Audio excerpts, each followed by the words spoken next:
I think most of the changes we are living in, they're completely invisible. And this frog gives an example. A frog likes it very much if the temperature is around 20, 25 degrees. And actually he still has no problem with 40 degrees. And when it's 50 degrees, it's also fine. And when it's 60 degrees, he's still in the glass, and 70 as well. And 80 degrees, all of a sudden, you get a heart attack. He's dead. And that actually is one of the concerns I'm thinking of a lot, is do we see the things around us? Are we really coping with problems directly in our daily life? Or are we also a frog? This is a news from 2 days ago. And everybody of you have heard that 50% of the polar cap has melted compared to a number of 1974. Since that time, 50% of the polar cap has melted, and this is proven now. So I strongly believe that we are that frog at some point. And that's the reason why I think not only we, but we are sort of have to be ambassadors to create a marketing for conscious change.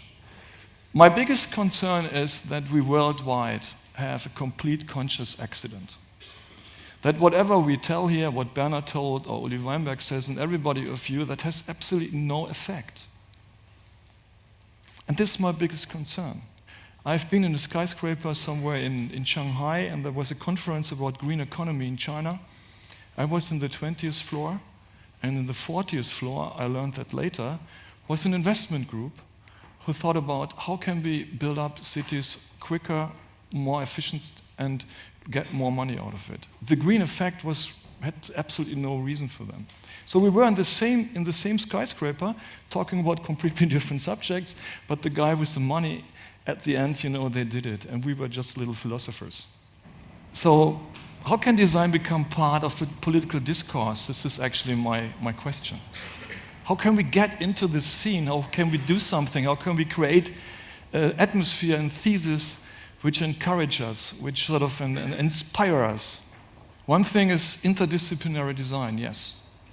I think we have to convince universities to really destroy the department thinking. I think we have to stand up against the Bologna process.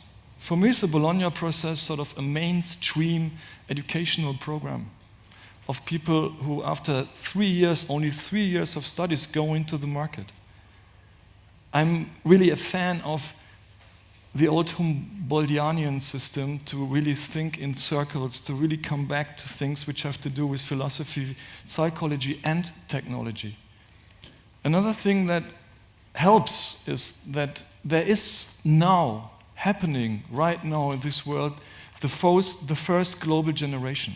This first global generation is connected, has hubs, creates hubs, new hubs, and thinks in a way about these kind of subjects I'm just talking about. Because it's pretty sure it's because of surviving. And one thing is very, very sure. We have to rethink our old models entirely.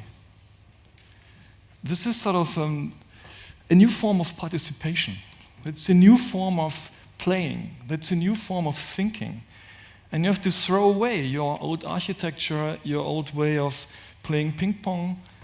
It's not anymore ping pong with one ball and 2 players. It's much more complicated. I strongly believe that we have to poeticizing our perception. And poeticizing our perception means that we have to shock other people. But also we have to read poems, to be sensible. In a sense, Bernhard just talked about Achtsamkeit, Aufmerksamkeit, to pay attention to things and to tell other people that maybe a poem is much more powerful than a weapon. Everything is in your head, so dream it up, träumen Sie es auf. Vielen Dank.